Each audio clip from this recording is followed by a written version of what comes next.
Thank you. Thank you very much, Lee and Larry. I think you've given us a lot of food for thought. We're going to open it now for questions and answers to our esteemed audience. You can ask questions in three ways, either by typing your question in chat or by typing your question in Q&A. The difference being that Q&A, it will go directly to the speaker that you want to ask the question to. And chat, of course, will be seen by everybody. And the third type is you can just raise your hand and we will invite you to join us as a panelist, and you can ask by voice or by video. It's up to you, but you can also, by raising your hand, we will open the mic and let you speak and either make a comment or ask a question. But I'm going to start and saying, focusing really what I'm worried about is this issue that both of you touched upon is the fake news, which is getting worse because of AI. I think very soon people will not be able to tell truth from fiction. You can see a video of anybody saying stupid things or complete lies, and they will seem believable because the video is realistic, the sound is realistic. It will be almost impossible for common people, common citizens to really discern and know what is true and what is just a lie. And I think there are many governments in the world that are funding these campaigns again to destroy democracy. I mean, of course, China and Russia, probably Iran, and many others. They can spend millions of dollars and create fake news all around the world to demonize or to discredit democracy. I've seen it with my own eyes in Tunisia. That we've had a big campaign against democracy, which has, in a way, discredited democracy in the eyes of a lot of people, saying that democracy doesn't put food on the table, for example. Democracy hasn't delivered, or democracy creates instability. Who's going to fight back? How do we stop this problem of fake news? How do we create a new narrative that convinces people that democracy is good for them in the long term, even in economic field and even in social justice and all that? Why do they need democracy? How can we convince them that democracy is in their best interest? And how do we stop this problem of fake news, and this threat, as I see it, to democracy from fake news? Larry? Well, a couple thoughts. Number one, there are a growing number of companies that are developing technical means of distinguishing between created or altered videos and authentic ones. And I think we need to invest in those. There's often very sophisticated kind of trace elements of creation and artificiality that can be detected, and independent companies can register probability judgment about their authenticity. Audio fakes are actually more difficult to vet in that way. Secondly, as I said, we can pre-bunk the disinformation by averting audiences logically to what's likely to be coming, and to prepare them to question it. And we can train people. There are programs that are trying to train people in the schools now, but we can also train people at every level to get outside their cones of information and search around and investigate what they see to assess the authenticity of it. We need to get the social media companies to do more to vet in this regard and take down violent, inflammatory, and obviously demonstrably false content. So those are some of my ideas. And who's going to do that, Larry? The companies themselves, or you think we need Well, the regulation? the moderation, really, we need to get the companies to do it. I am very nervous about getting government to do it. And I think we need strong civic and government pressure on the companies to start scaling back up in a thoughtful, democratic way while respecting rights of freedom of expression, their investments in content moderation. But that's not likely to happen under this administration. Hmm. Yeah. Lee? So I mean, I have a little less pessimism about this than most people, in part because I think people are harder to persuade and fool than a lot of people seem to think. I mean, one thing I've been, struck by, in the US at least, is, I mean, eh, how the AI stuff has been used thus far, and it's been used in a way that's like more blatantly just like, Trump is Jesus, kind of like, this is clear AI. It reminds me of just like classic propaganda that has, been part of politics, you know, as as long as we've had printed material. Uh, just to say, there's always been a lot of propaganda. There's a lot of propaganda in Nazi Germany. It's been a lot of propaganda.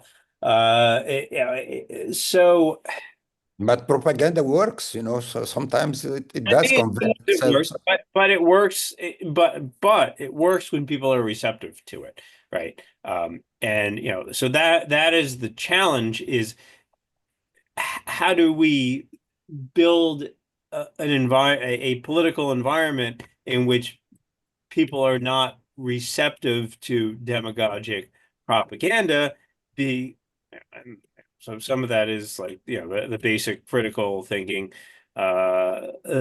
skills that we all constantly talk about. But I think some of it is also the building up of, you know, like creating talk about like, how can we convince people that democracy is works if democracy doesn't put food on the table? But I mean, those are the conditions in which people become susceptible to authoritarian demagoguery, is when people feel desperate. So some of this is just, the standard stuff that has always made democracy successful, which is like giving people a decent living and making them feel feel feel like they have sense of self-esteem and a sense of purpose and a sense of meaning, and that the system is working. So, in some ways, propaganda can cut both ways. Uh, it- but people are receptive to demagoguery when they feel desperate and when they feel isolated, and when they feel lonely. I mean, you read Hannah Arendt's Origin of Totalitarianism, and it's people are receptive to this in an environment of desperation and anomie, not when they have thick civic institutions and they feel connected and they feel like they have meaningful work and meaningful community. Uh, so the challenge is, how do we build, political, civic, economic institutions in which, people feel like this is pretty good. I don't want to challenge it because this actually works pretty well. And uh, that is what has always made democracy work. And this moment that we're in which there is, so much economic inequality, and so many people who feel like they are struggling to make a decent living, particularly in the U.S., while so few feel like they are just getting rich, and people see the level of corruption and money in politics. That is a recipe for alienation, and I think it's important that we take that seriously. We have a question from Fleming Al-Amin. How do we better engage our youth, 18 to 25, to participate in politics and civic engagements? It seems like young people have turned away from politics, are not really interested in civic engagement. How do we prepare them with the critical thinking skills to become better informed citizens and to counter AI domination? Larry?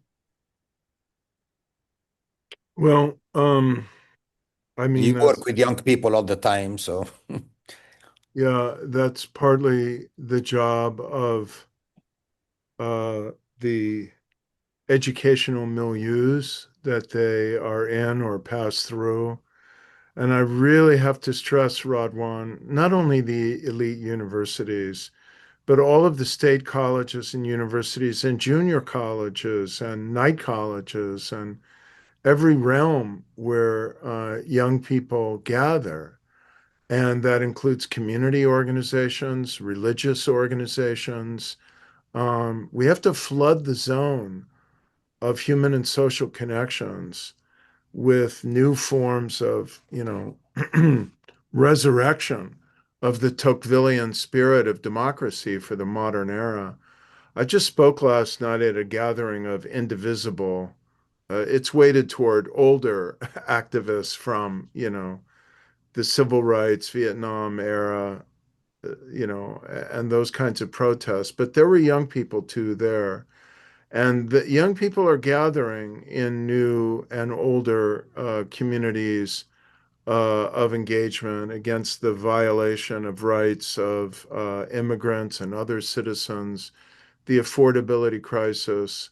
And so, wherever they are in social or work or religious or educational milieus, I think we need to reach them and engage them. And, don't assume that they have fully absorbed all of the lessons and inspirational stories of our democratic history and our democratic struggle, and reacquaint them and with hope that, with massive civic engagement, we can prevail. We can, first of all, prevail to put a limit to and ultimately end creeping authoritarianism in the United States.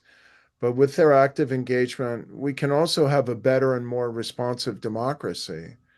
So educate, socialize, communicate on social media, um, engage in the spaces where they're at. You have to meet them where they're at socially and informationally, and try to attract and inspire them with a positive vision.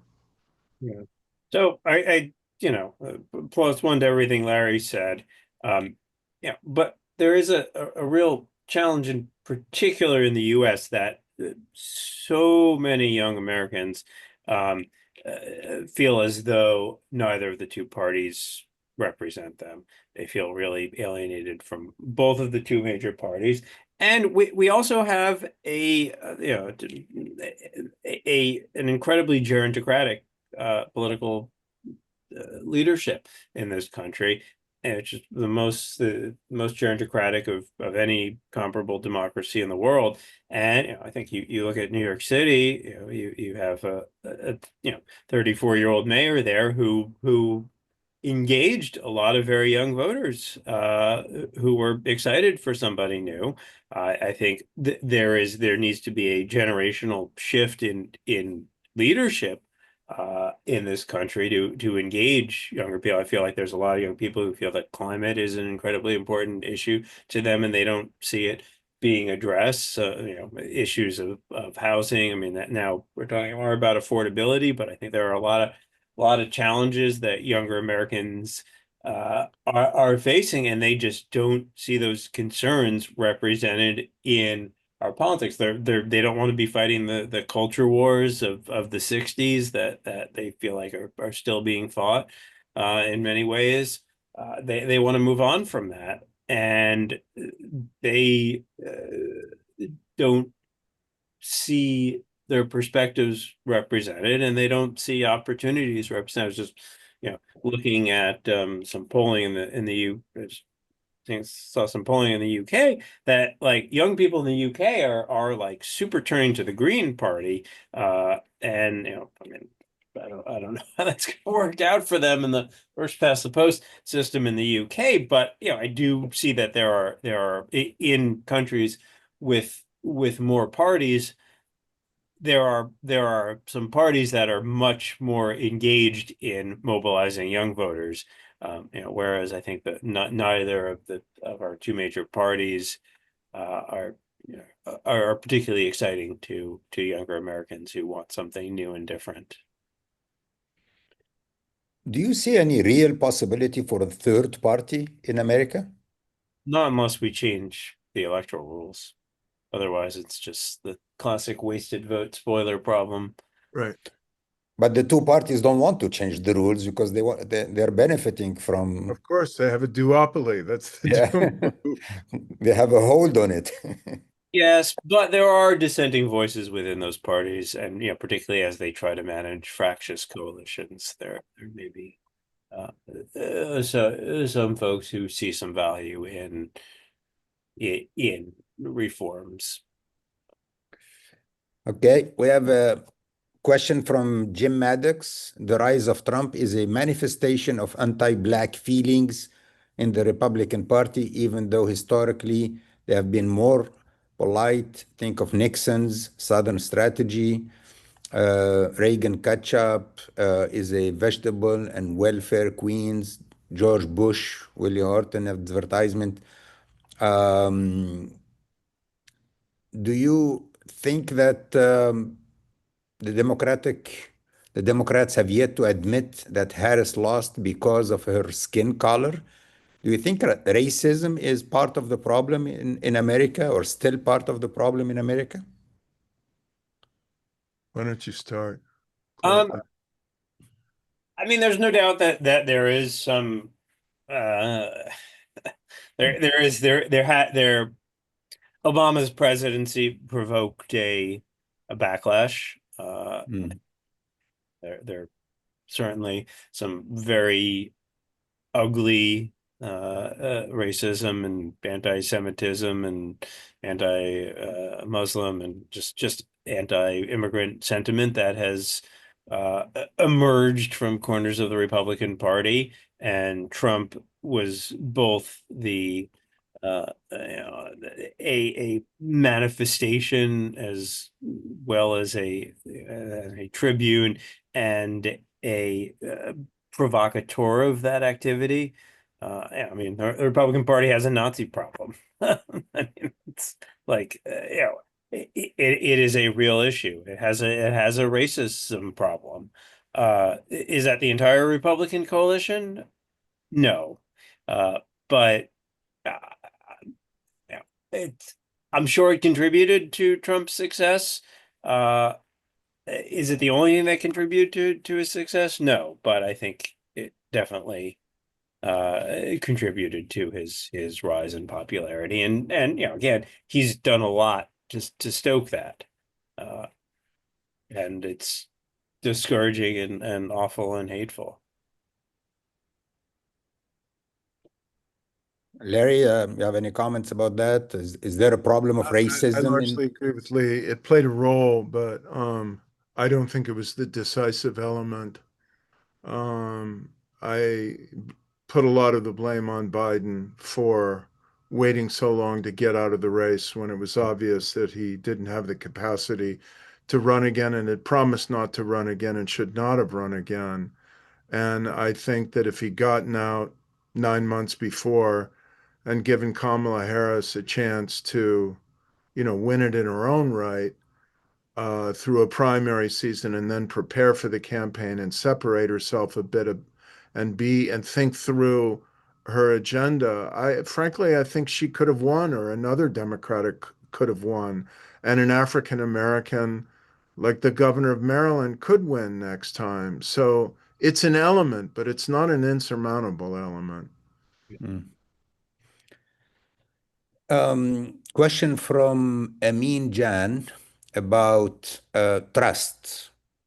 Sometimes a lot of people have lost faith and have lost trust in democratic governments, like when the US supports democracy, but only when it suits its interests. It supports democracy when it's against its enemies, but it does not support democracy when it has to do with its allies, like Saudi Arabia or Egypt or Jordan.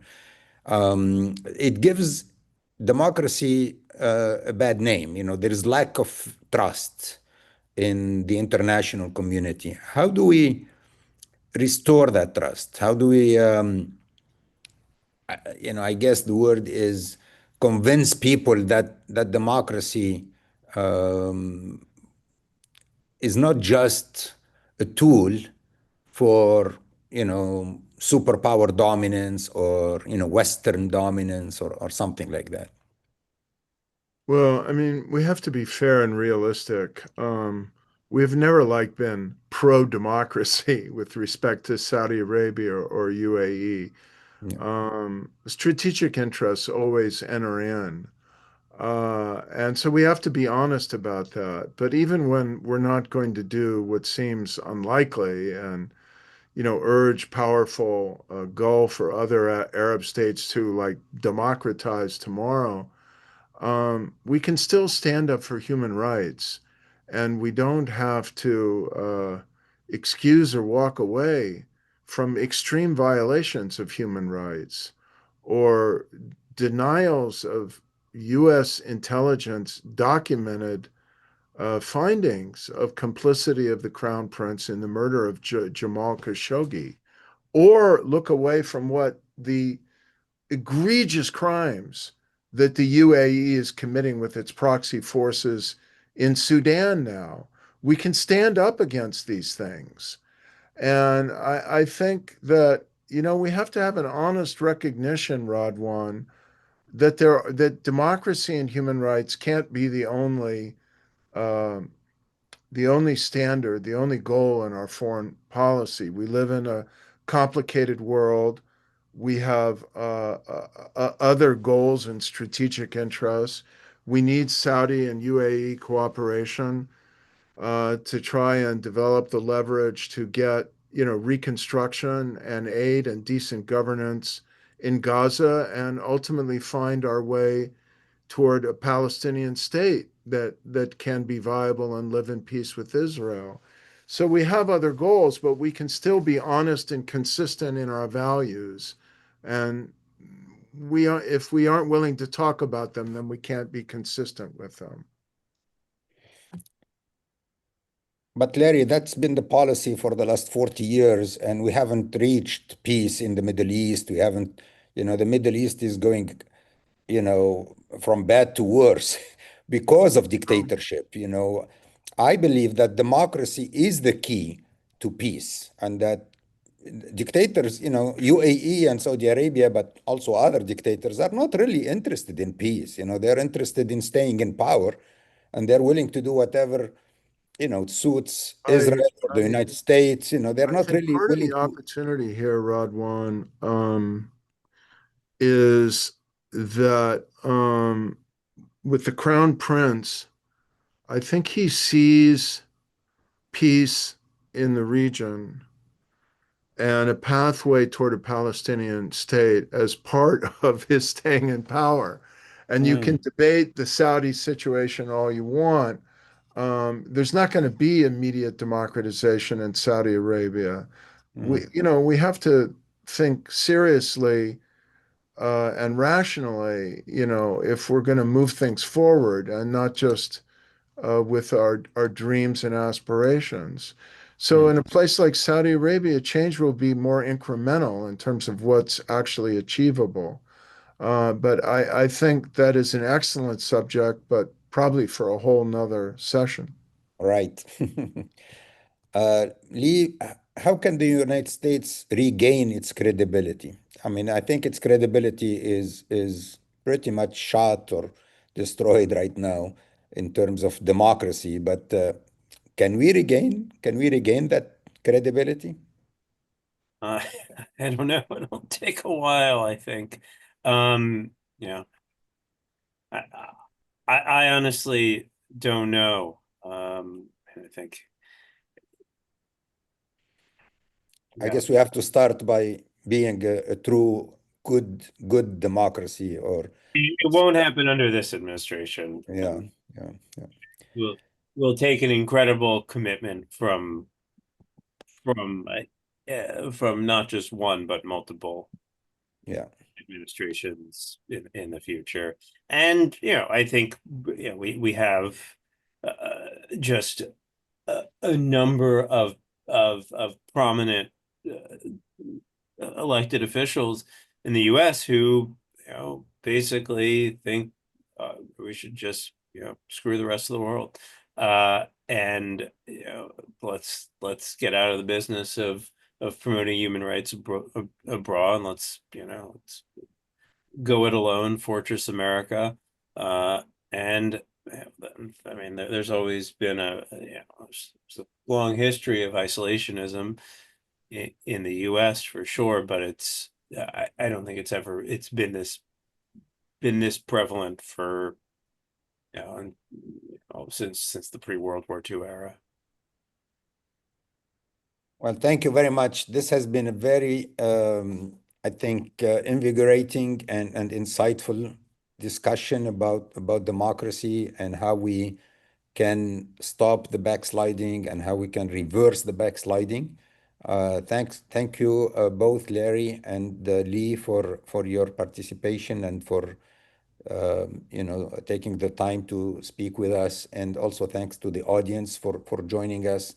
We look forward to seeing you at future meetings of the World Policy Forum, and we pray that democracy will succeed and will come back in the United States and around the world. I really see democracy as the only hope for peace, for stability, for development, and that hopefully all these troubles around the world will convince us even more that real democracy and real human rights and equality and justice are not just slogans. They are not just abstract values. They are really needed in the world today to establish peace and to establish stability and human dignity. So thank you, Larry. Thank you, Lee, and hope to see you again soon. Okay. Bye-bye. Bye-bye. Take care. Good to Thank see you. you, Lee. Good to see you. Take care. Bye-bye. Thank you, everybody.